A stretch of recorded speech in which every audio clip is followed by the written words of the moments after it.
Mariah Pulsipher, 1822–1893 Autobiography, circa 1822–1850. Selection from the Autobiography of Mariah Pulsipher in Kenneth Glynn Hales, Comp and Edition, Windows, A Mormon Family. Tucson, Arizona, Skyline Printing, 1985. Autobiography of Mariah Pulsipher. Mariah Pulsipher was the third daughter and fourth child of the Zira Pulsipher and Mary and Brown Pulsipher family. An older brother and sister died young. She was born in New York on the 17th of March in 1822 at Susquehanna H in Broome County. She left a personal diary from which the following story was taken. I moved with my parents, Zira and Mary Brown Pulsipher, to Onondaga County, New York, when I was a small girl. Jared Carter came to New York preaching the gospel. Father, mother and sisters, Almira and Sarah and I were baptized in January of 1832. My father disposed of his property and we made our way westward. In 1835 there was a stake organized in Kirtland. We moved there and helped build the temple. Soon after it was dedicated, the mob started persecuting the saints. My father, being one of the first 7 presidents over the 70s, had to leave. They bound themselves under a covenant to put their means together and not leave one saint behind. They left Kirtland with 500 saints. We, Kirtland Camp, traveled to Dayton, Ohio. There we had to stop and each work to get means to go on. The camp was divided into 9 divisions. We lived all alike, and had a commissary to give out provisions. We held evening and Sunday meetings. We enjoyed a stay of 9 weeks and obtained the necessities and moved on. We had not gone far before we were met by mobocrats, telling us we had better stop because we would be driven out. Joseph and Hiram Smith met us at Far West, Missouri. They greatly rejoiced to see us. They preached to us that night and told us to settle in Diamond, Adamandiaman, Daviess County. The next day we started on our journey of about 30 miles. As we arrived, a mob was riding around threatening to kill us. Father was taken prisoner with about 30 others, but later released. I have been on the spot, a large pile of rocks, where Joseph Smith says it was Adam's altar in Diamond, Adamandiaman, about 1/2 mile from our place. We lived there about 6 weeks before being compelled to leave.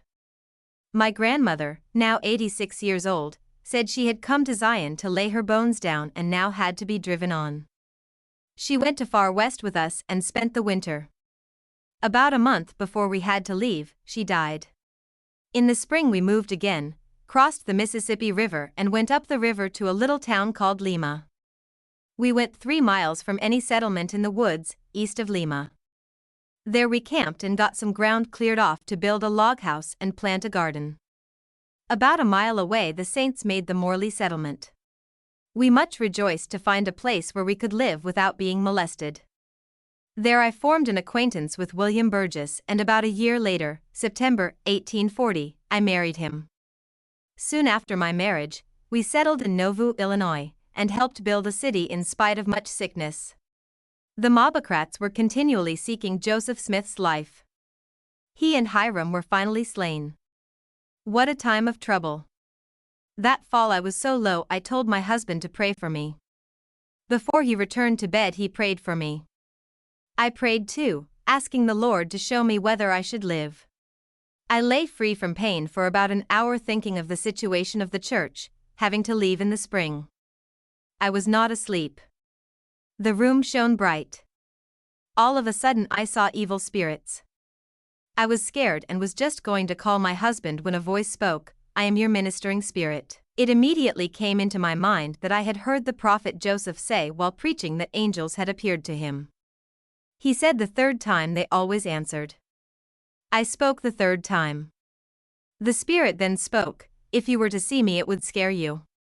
You would not know the things I am going to tell you. You shall be well in the morning. From this time you are going to have more faith. You shall have a dream that shall comfort you. When you have a dream that troubles you, you may know it is from the evil spirit. Be careful of your health, and do not do too much hard work.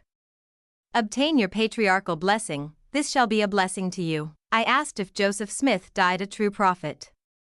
He spoke, he died a true prophet. Brigham Young is now the man to lead the church.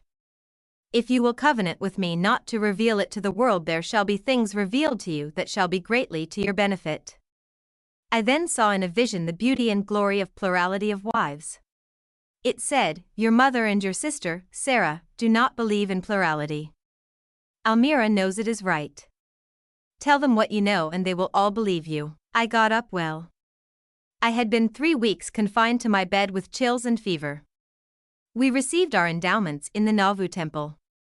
There was the Spirit of the Lord present until we felt we had been paid for building it, even though we were driven out and had no further use of it. We started west in the spring with an old wagon, 1 yoke of oxen, 1 cow and all the things we could load in the wagon. We felt to rejoice that we escaped with our lives. We traveled on with a small company through mud and storm, stopping along the way as the men could find work. We stayed at winter quarters. The men all worked in companies to cut hay and erect houses for the winter. I was living in a leaky log cabin without a floor in November when a daughter, Juliet, was born. I was never able to leave my bed. The baby had to be weaned at 3 months. I was very sick, but my father and husband would not give me up because I had 2 other little children, Mary Harriet and Cornelia, to look after and care for. They said I should live, so I gradually got better, but was very weak. Hundreds of the saints laid their bodies down there. President Young started with some more of the brethren in the spring to find a place for the saints to settle. Some of the companies stayed and put in some corn and garden. I was sick all the first winter we lived at winter quarters. 1 of our oxen and the cow died. In the spring my health was very poor, but my husband had to leave me and go to work to buy another ox and get provisions to take us over the plains to the valley. He had not been gone long until my baby took very sick. No one thought she could live. I prayed to the Lord to spare her life and she commenced to get better. I did not write to my husband to tell him how low she was. I did not worry him. When he came and saw her, he asked, "Do you think she can live?" I said, "Yes, she is better and will live." There was only about 1 in 6 of the children who lived from these illnesses. Hundreds died. In the spring we got ready and left winter quarters. Almost all the saints left that spring. President Young and the 12 all started. They organized in companies of hundreds. My father, Pulsipher, was captain of our 100. We enjoyed ourselves, although I was not able to leave my wagon much. We camped one night on a sand hill without feed and water. As soon as daylight came we went about 6 miles, found water and feed and stopped. There my first son was born. After dinner we traveled on. I kept in bed about 2 weeks, then was able to get around. I felt able and willing to go through suffering to find a resting place where the saints could worship the Lord with none to molest. When we got to Salt Lake we camped out. My babe lived out of doors until he was 3 months old. We got a house and put up a little mill to grind corn. The next summer we lived in a dugout. My baby took whooping cough and was very sick. We called President Young to administer to him. He looked at him and said, "He is a noble spirit." He blessed him and said, "He shall have the priesthood whether he lives or dies." But we had to part with him, John William. That was a great trial to have my only son taken from me. I was sitting alone a few days after my baby's death, reflecting on his death. The Spirit returned and said to me, "You shall have a son and he shall live." In about 9 or 10 months I had another son, Wilmer. He did live and is over 30 years old and is a good man. My baby, John William, died in the spring up Canyon Creek. He was taken down to the city to be buried, the 3rd to be buried there. We soon moved to the city. It was laid out in lots, a few houses were built. We lived in the 16th ward. We built a house with 3 rooms. Mariah Pulsipher Burgess died on the 17th of March in 1893 at Huntington, Utah. She raised a family of 9 children. 1 died young.